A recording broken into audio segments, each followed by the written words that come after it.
Pour nous, c'est essentiel de désobéir. En fait, nous devons désobéir.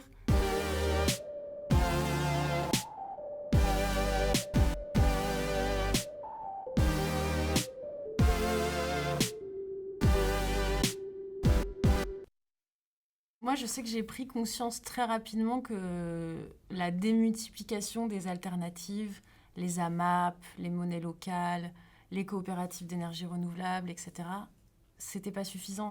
Et c'est très vite devenu évident qu'il fallait avoir les deux jambes, celle de l'opposition et celle de la proposition. Il n'y a pas de révolution douce en 2019 face à l'urgence climatique. Il faut aller très vite et il faut changer radicalement de modèle de société et donc il faut changer radicalement nos modes de vie. Là, vous voyez bien que les choses deviennent vitales. Les gens ont ressenti fin juin ce qu'ils n'ont jamais ressenti. Je vous rappelle que pour la première fois en France, des températures supérieures à 45 degrés ont été relevées. Les 1,5 degrés, c'est probablement autour de 2030, les 2 degrés, probablement autour de 2050. Et effectivement, par exemple, l'écart entre l'un et l'autre est tout sauf négligeable. Maintenant, on le sait, ça. Et puisque c'est notre système qui l'a produit, c'est bien notre système qu'il faut détricoter. Structurellement, les multinationales et les gouvernements actuels qui sont complètement tenus par ces pouvoirs économiques, ils n'ont aucune volonté de dire au revoir aux profits et à leurs privilèges.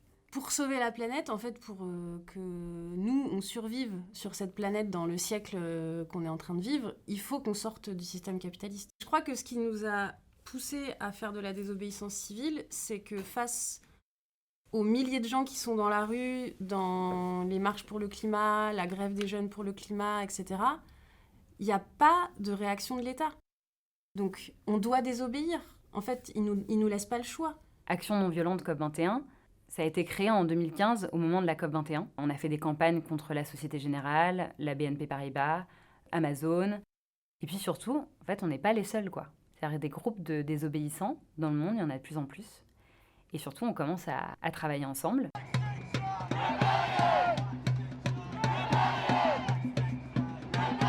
C'est quoi, en fait, la désobéissance civile ? C'est être dans l'illégalité, donc c'est désobéir, mais pour des choses qui nous semblent, en fait, légitimes. Et là, en l'occurrence, la situation, elle est complètement absurde parce que les irresponsables, c'est les dirigeants politiques et c'est les pouvoirs économiques actuels. C'est pas nous qui essayons d'éveiller les consciences et de sonner l'alerte sur l'urgence climatique. La non-violence, ça sert à plusieurs choses. C'est une stratégie. Elle sert déjà à ce que tout le monde puisse s'impliquer. Et puis, la non-violence, ça sert aussi à incarner, en fait, la société qu'on veut voir. Nous, on veut voir apparaître une société qui soit non-violente. La force de la non-violence, en tout cas selon nous, c'est l'adhésion de l'opinion publique. C'est-à-dire qu'on peut faire des actions de masse non violentes, on peut faire des blocages de masse, on peut empêcher du pétrole de sortir de raffinerie, on peut empêcher des voitures de rentrer dans une ville en non-violence. Et il ne faut pas confondre aussi la non-violence avec le pacifisme. En fait, nous, on ne cherche pas à éviter le conflit. On est non-violent, d'accord, mais on peut se prendre de la violence. On peut recevoir de la violence de la part des forces de police, mais aussi de la part de la justice, comme là, on est en train de le vivre. On ne va pas renverser le rapport de force en une action de désobéissance civile. Il faut qu'on garde en tête que tout ça est un processus et qu'en fait, on passe d'étape en étape.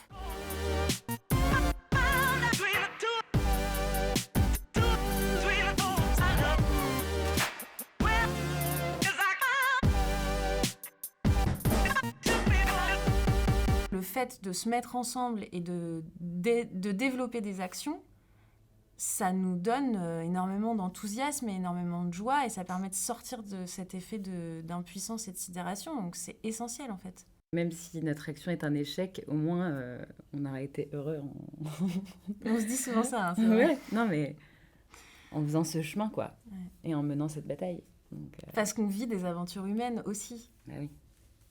Beaucoup même.